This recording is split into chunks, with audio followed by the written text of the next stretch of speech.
नमस्कार। आज हमारे किस्सा गोई परिवार के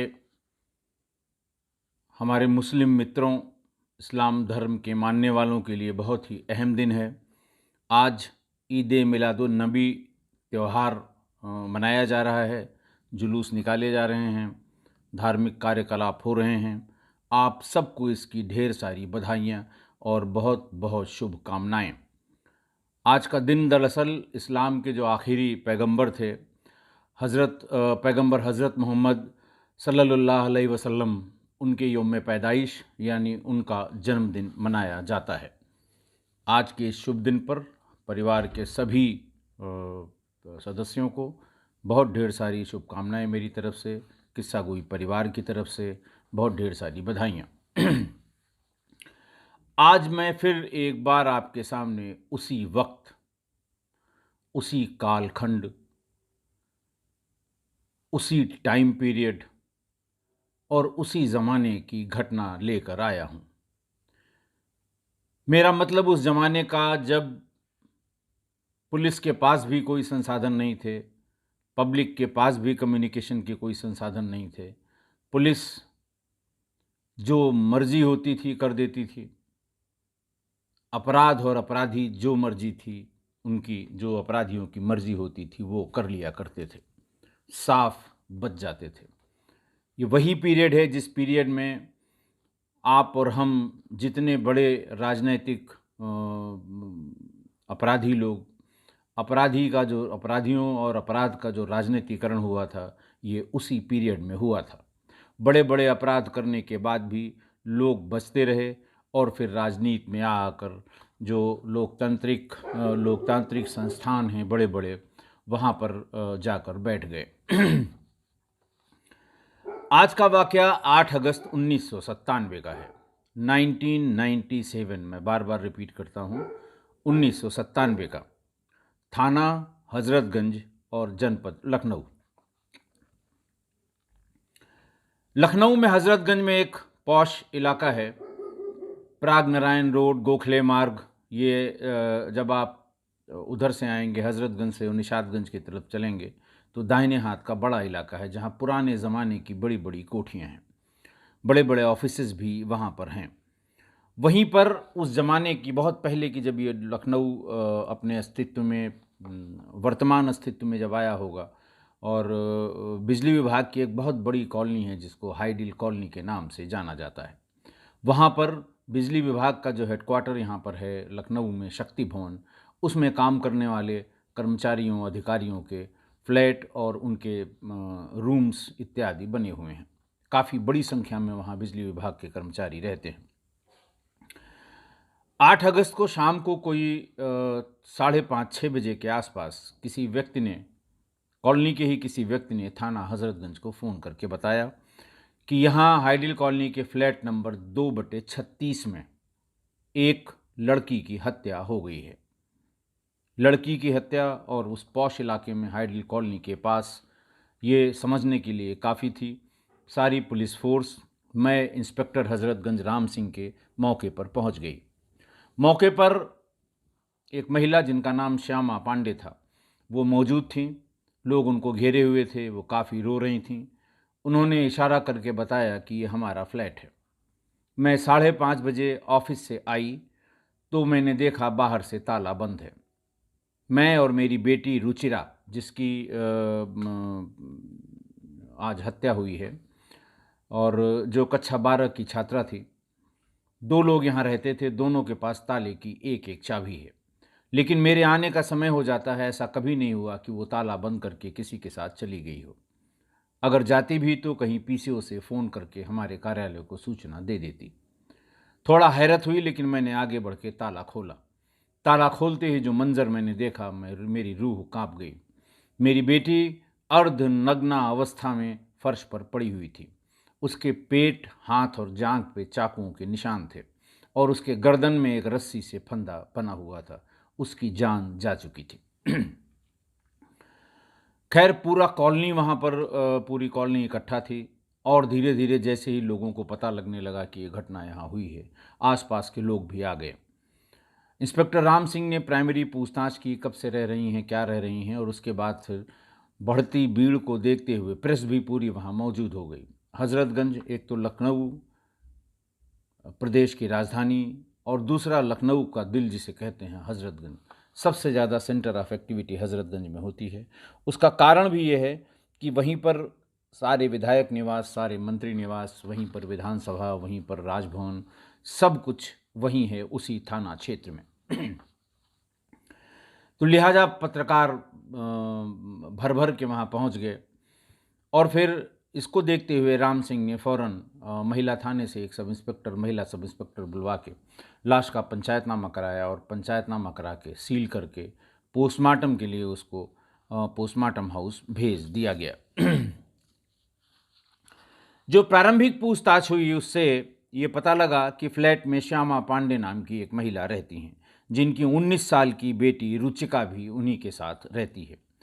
श्रीमती श्यामा पांडे के पति प्रमोद पांडे कोई 17 साल पहले वो बिजली विभाग में बाबू के पद पर कार्यरत थे और कोई 17 साल पहले एक रोड दुर्घटना में उनकी मृत्यु हो गई थी। बिजली विभाग ने मृतक आश्रित नियमावली के कोटे से श्रीमती श्यामा पांडे को अपने यहाँ ही, अपने विभाग यानी बिजली विभाग में ही नौकरी दे दी थी। वो और उनकी बेटी रुचिका इसीलिए उस कॉलोनी के सरकारी आवास का उपयोग करती आ रही थी। श्यामा पांडे ने पूछताछ में ये बताया कि जब उनके पति का देहांत हुआ तो ये बेटी करीबन 1-1.5 साल की ही थी, छोटी बच्ची थी। और जब मेरा अपॉइंटमेंट हो गया, मैंने जाना शुरू किया ऑफिस, तो उस समय घर में इसकी देखभाल इसके दादा और दादी किया करते थे। 4-5 साल की हुई तो वहाँ पास में कोई क्रेच था, वहाँ पर डाल दिया गया ताकि बाबा दादी को बहुत परेशानी न हो।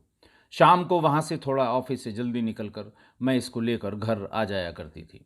धीरे धीरे समय बीतने लगा और इसी बीच श्यामा पांडे ने बताया कि मेरे सास और ससुर दोनों यानी रुचिका के दादा और दादी दोनों का देहांत हो गया। लेकिन तब तक ये बड़ी हो गई, 6, 7, 8 में पहुंच गई, 12, 13 साल की हो गई। तो फिर उतनी ज़्यादा चिंता श्यामा पांडे को नहीं हुई, क्योंकि वो स्कूल जाने लगी थी, घर के काम काज में हाथ बटाने लगी थी और अपनी माताजी का पूरा ध्यान रखती थी। घटना वाले दिन रुचिका लालबाग इंटर कॉलेज में कक्षा 12 की छात्रा थी, इंटरमीडिएट यानी कक्षा 12 की छात्रा थी। चूंकि होश संभालने के बाद जीवन के सबसे कठिन दौर से या कठिन परिस्थितियों से जूझने के कारण उसे भी ऊंच नीच का, अच्छे बुरे का अच्छी तरह ज्ञान था।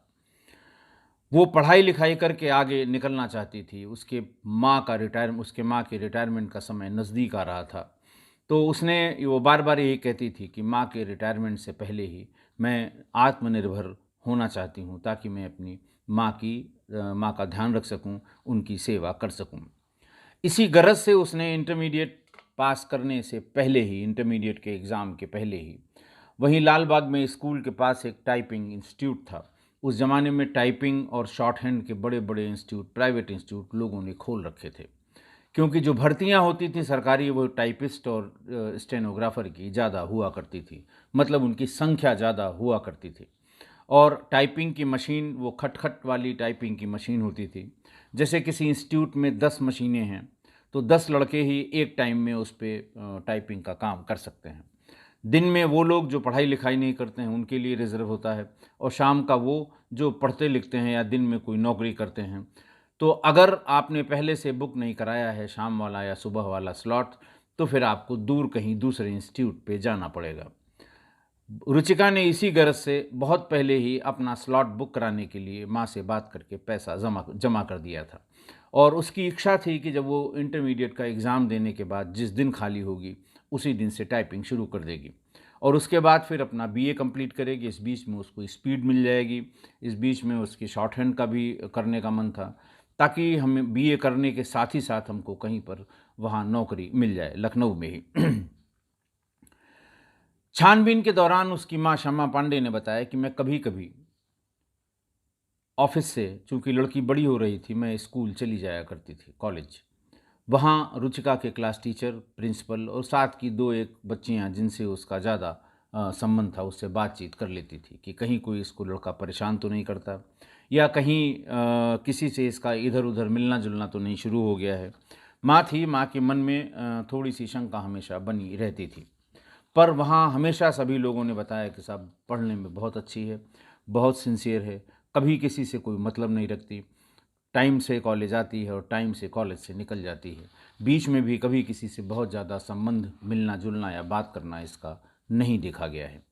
यही कारण था कि जब उसकी मृत्यु की सूचना लालबाग इंटर कॉलेज में पहुंची तो बहुत ढेर सारे टीचर्स, उसके क्लास टीचर, क्लास में पढ़ाने वाले टीचर, प्रिंसिपल और उसके साथ की जो पढ़ने वाली छात्राएं, वो सब भी वहाँ पर मौजूद थीं। इंस्पेक्टर हजरतगंज ने भी कॉलेज में, स्कूल में जाके ये सारी बात पूछी थी कि कहीं इसका किसी से कोई चक्कर तो नहीं है जिसके कारण ये हत्या हुई हो। पुलिस का काम था कि हर पहलू को अच्छी तरह से बारीकी से जांच लेना कि कहीं इस तरह की कोई बात न हो। जब 2-3 दिन तक कुछ नहीं पता लगा तो अखबारों ने लखनऊ पुलिस और हजरतगंज पुलिस की खासकर धज्जियां उड़ाना शुरू कर दी कि साहब इससे ज़्यादा पॉश लोकेलिटी क्या हो सकती है। घर में भीतर घुसकर, और जो वहाँ प्राइमा फेसी देखने से लग रहा था वो यही लग रहा था कि बलात्कार करने के बाद उसकी हत्या की गई है। हालांकि बलात्कार की पुष्टि पोस्टमार्टम में ही हो सकती थी, लेकिन प्राइमा फेसी यही लग रहा था और इसी को ले लेकर भर भर के अखबार धज्जियाँ उड़ा रहे थे पुलिस की कि जब लखनऊ में, हजरतगंज में कोई सुरक्षित नहीं है तो प्रदेश में कैसे सुरक्षित होगा। इस तरह की बातें जो अखबार लिखा करते थे उस ज़माने में, वैसा ही लिखना शुरू कर दिया। भारी दबाव में इंस्पेक्टर हजरतगंज ने एक दिन अपने मातहतों की मीटिंग बुलाई और उनसे पूछा कि भाई किसी को कुछ पता लग रहा हो, कैसे आगे बढ़ा जाए, कुछ समझ में नहीं आ रहा है। माँ वो कहती है कि हमारी किसी से रंजिश नहीं है। टीचर्स कहते हैं कि इसके चरित्र पर किसी प्रकार का शक या संदेह करना वो अच्छी बात नहीं होगी, लड़की बहुत अच्छी थी। कोई कुछ बताने को तैयार नहीं है। टोला मोहल्ला वाले भी सब कहते हैं कि किसी से आना जाना नहीं था, कोई लेना देना नहीं था। बाजार वजार भी जब कहीं अगर जाना हो तो माँ ही इसके साथ जाया करती थी। पूछा गया चौकी इंचार्ज से कि भाई आपने मुखबिर लगाए थे। इंस्पेक्टर ने कहा मैंने भी मुखबिर लगाए थे। मुखबिरों का भी यही कहना था कि जो कुछ है वो कॉलोनी के भीतर का है। किसी बाहरी आदमी को कॉलोनी के भीतर न जाते देखा गया है, न निकलते देखा गया है। और अगर बाहरी आदमी कॉलोनी में जाएगा तो इतने सटे सटे फ्लैट्स हैं कि ज़रूर किसी न किसी को अंदाज़ा लग जाएगा। घटना वाले दिन ही नहीं, कभी भी किसी का बाहरी व्यक्ति का आना जाना वहाँ पर पता नहीं लग रहा है। इंस्पेक्टर ने कहा कि ऐसा करो, फिर जब सब लोग यही कह रहे हो भीतर का मामला है, भीतर का मामला है, कॉलोनी का मामला है, तो आज रात में घेर के कॉलोनी में जितने भी 18-20 साल के नौजवान हैं उनको थाने पर ले आओ। सबसे अलग अलग पूछताछ करेंगे हम लोग, टीमें बना के पूछताछ करेंगे। या तो उनमें से कोई निकलेगा या वो बताएगा कि इस लड़की के चक्कर में कौन पड़ा रहता था या किसके ऊपर हाथ डालने से हमें सही मुलजिम मिल जाएगा। बात लोगों को जची। हालांकि ये इस तरह के आदेश तुगल की फरमान माने जाते हैं कि पूरी कॉलोनी में उठा लाइए जितने नए लड़के हैं।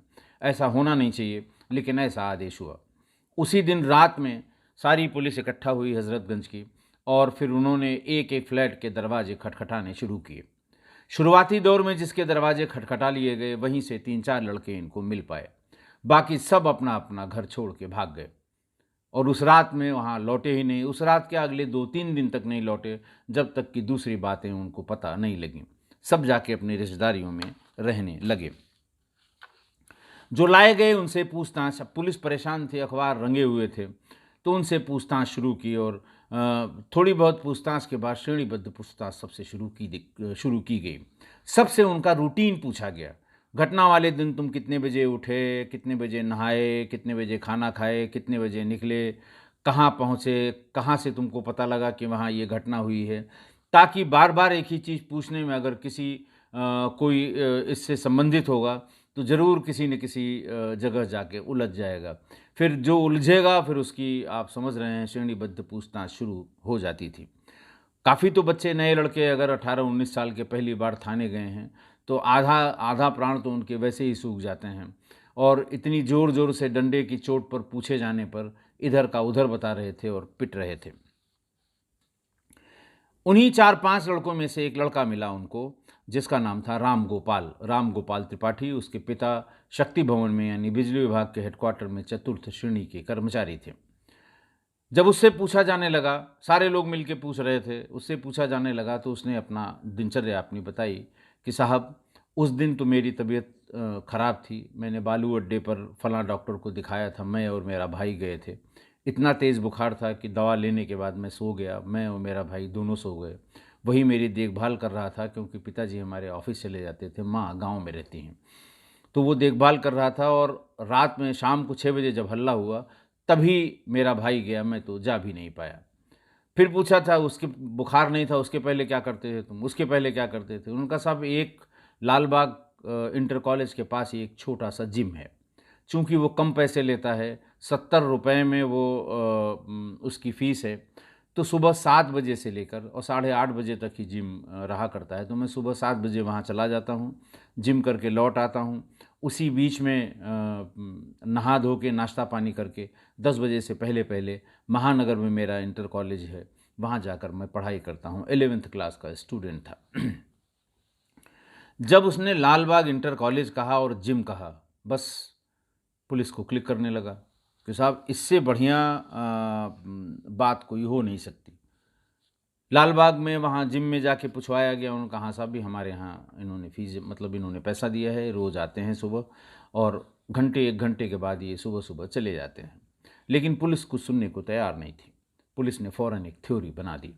पुलिस जल्दी में थी, उसको डर लग रहा था कि अगर ये जल्दी वर्कआउट नहीं हुआ तो एसएसपी हमको या तो हटा देंगे, लाइन हाज़िर कर देंगे या सस्पेंड कर देंगे। मातहतों की मीटिंग में इंस्पेक्टर ने बहुत स्पष्ट रूप से कहा था कि भाई मेहनत करिए, आप सहयोग करिए, जल्दी से इसको वर्कआउट करिए, आप क्यों ऐसा चाहते हैं कि मेरा नुकसान हो जाए।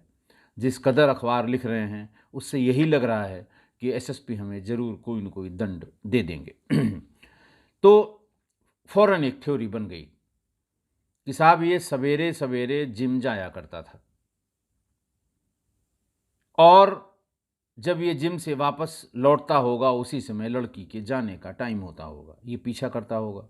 लड़की इसको लिफ्ट नहीं दे रही थी और इसी फ्रस्ट्रेशन में उस दिन इसने दरवाज़ा खुलवाया, भीतर जाकर बलात्कार किया, चाकुओं से उसको गोद दिया और उसके गले में फंदा डालकर कस दिया ताकि ज़िंदा रहने की गुंजाइश न बचे।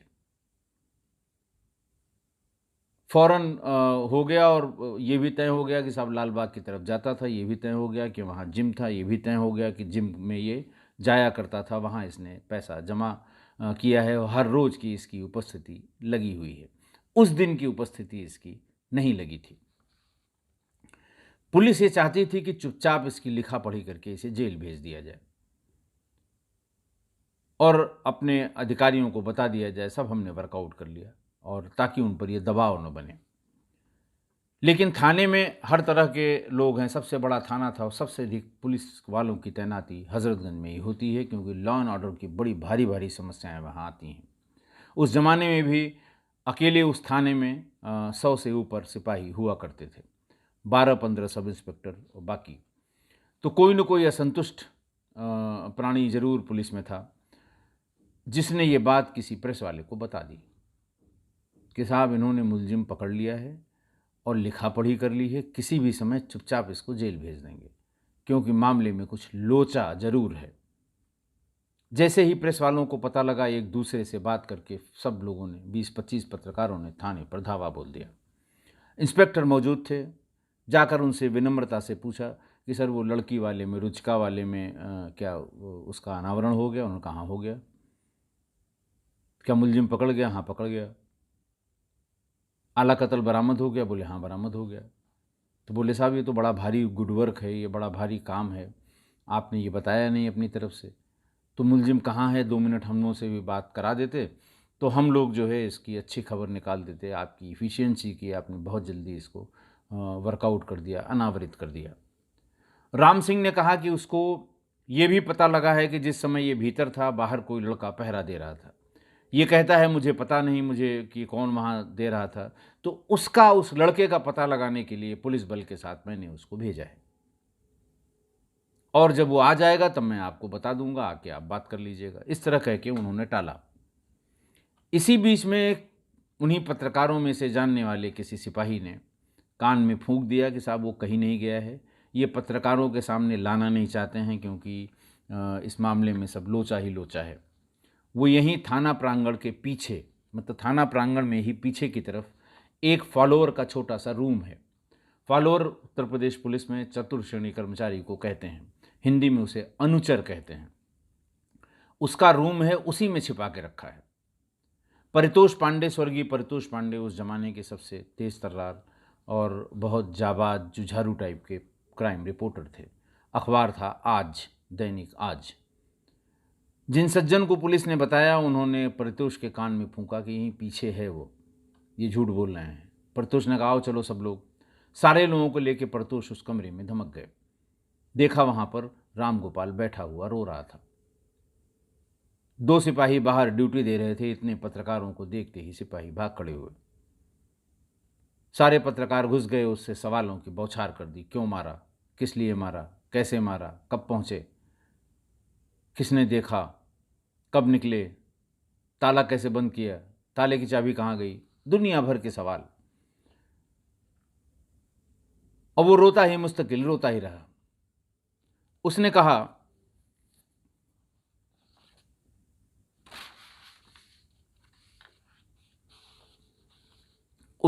कि साहब, मैं बता चुका हूं इनको कि 11 बजे मैं अपने बड़े भाई के साथ फलां डॉक्टर के यहाँ बालू अड्डे पर गया था। उसका पर्चा मेरे पास है, डॉक्टर साहब उसको तस्दीक कर देंगे।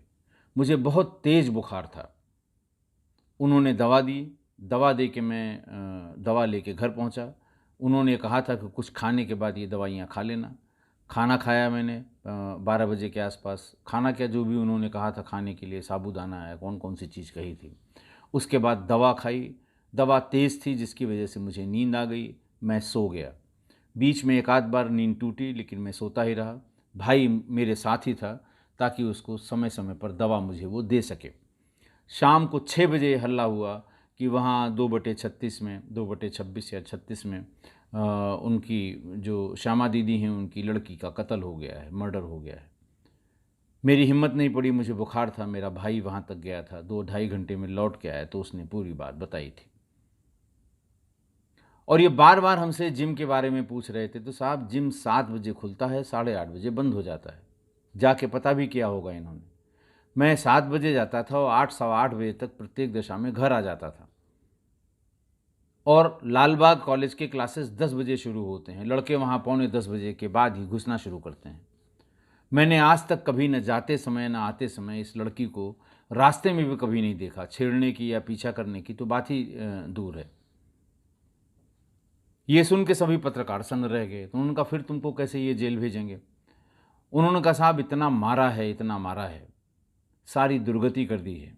ये हमें लेके 3 बार मेरे घर पर भी गए और मेरे घर में जो सब्जी काटने वाला चाकू था वो उठा लाए और मुझसे कहते रहे, तुमने इसी से मारा है, इसी से मारा है। मैं कहता रहा कि साहब इसकी जांच करा लीजिए, लेकिन मेरी कोई सुनवाई नहीं हुई। खैर, जैसे ही इंस्पेक्टर राम सिंह को पता लगा कि ये उसको पा गए हैं, राम गोपाल को, सारे प्रेस वाले उससे बात कर रहे हैं, वो थाने से चुपचाप खिसक गए, चले गए वहाँ से। राम गोपाल का दुर्भाग्य है कि 1 घंटे बाद ही, जब तक कि वो लोग बात करते और पुलिस को भला बुरा कहना शुरू किया पत्रकारों ने, तभी एक घटना और गोमती नगर में हो गई, हत्या की। सारे पत्रकार भाग के गोमती नगर चले गए। इसी बीच में थाने वालों को थोड़ा मौका मिला। राम गोपाल को वहाँ कमरे से फौरन निकाल के गाड़ी लगा के थाने के गेट पर उसे गाड़ी में बिठाया और उसे लेके अदालत पहुँच गए, CGM की कोर्ट में। इंस्पेक्टर हजरतगंज राम सिंह ऑलरेडी वहाँ पर मौजूद थे। तुरंत फुरत में उसका रिमांड बनवाया गया और उसे जेल भेज दिया गया। वो जेल चला गया। वो चिल्लाता रहा, अखबार लिखते रहे, लेकिन वो हत्या और बलात्कार के आरोप में एक नौजवान जेल चला गया। आज की घटना पुलिस की ज्यादती, अकर्मण्यता, जाहिली और पक्षपात का ये जीता जाता उदाहरण है। इस बात का दबाव इंस्पेक्टर पर या पुलिस पर कि उनके खिलाफ कोई न कोई कार्रवाई हो जाएगी, हटा दिया जाएगा, सस्पेंड कर दिया जाएगा या लाइन हाजिर करा दिया जाएगा, उन्होंने बिना पूरी जांच पड़ताल के एक लड़के को हत्या और बलात्कार के आरोप में जेल भेज दिया। 3 गवाह प्लांट किए गए। एक गवाह ने बताया कि हाँ साहब, मैंने लड़की के फ्लैट पर रामगोपाल को जाते हुए देखा। दूसरे ने बताया कि मैंने इसको उसी समय में भाग के अपने घर में घबराहट में घुसते हुए देखा। तीसरे गवाह ने बताया कि जाते समय इसने फलां जगह नाली में एक हाथ में चाकू थी उसको फेंक दिया, जिसे पुलिस ने वहां से रिकवर किया। इसके सिवा और कोई एविडेंस हो भी नहीं सकता था।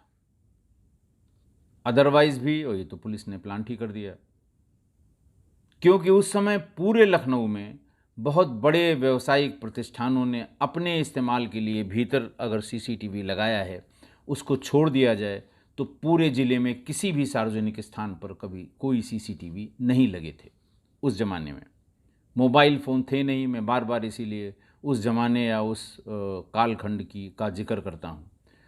मोबाइल फ़ोन थे नहीं कि किसी की लोकेशन को वेरीफाई किया जा सके कि घटना के दिन घटनास्थल पर था कि नहीं था, या मान लिया जिसको उन्होंने प्लांट कर दिया है, जिसके बारे में कह रहे हैं नहीं यही था, वो अपने बचाव में भी ये कह सके कि साहब उस दिन तो मैं यहाँ था ही नहीं, उस दिन तो मैं बंथरा में था, या उस दिन तो मैं कानपुर में था, जो उसके मोबाइल की लोकेशन से पता किया जा सकता हो। उस समय तक लखनऊ के किसी क्राइम में लाई डिटेक्टर का भी इस्तेमाल नहीं हुआ था। तो दरोगा जी की मनमानी थी, इंस्पेक्टर साहब की मनमानी थी। 4 गवाह खड़े किए, उन्होंने कहा साहब ये हुआ है। प्रेस ने बात करना चाहा, प्रेस से छिपा लिया। अल्टीमेटली प्रेस को पूरी बात पता लग गई। उनका जो ब्रह्मास्त्र था वो उनके गवाह, जो प्लांटेड गवाह, उनके मैनिपुलेटेड गवाह, जो उनके तैयार किए हुए गवाह, जो उनके रेडीमेड गवाह, यानी उनके जो ब्रह्मा विष्णु महेश थे विवेचक के या इंस्पेक्टर के, वो गवाह ही थे। इन्हीं का प्रयोग वो हर विवेचना में करते थे। और ऐसे गवाह जो ये रेडीमेड या आप कह लीजिए प्लांटेड, ये हमेशा ट्रायल के समय में मुकर जाया करते थे, होस्टाइल हो जाया करते थे। 2 तरीके होते हैं। एक तो किसी ने अप्रोच किया, तब तक जिन्होंने इनको प्लांट कराया था, जो इंस्पेक्टर थे या जो दरोगा जी थे, जो मुंशी जी थे, जिनके रहमो करम पे ये रहते थे और अपना काम निकालने के लिए गवाह बनाए जाते थे मुकदमों में, उनका ट्रांसफ़र हो चुका। हो सकता है कुछ तो रिटायर भी हो गए हों। तो एक तो उनका डर ख़त्म हो गया।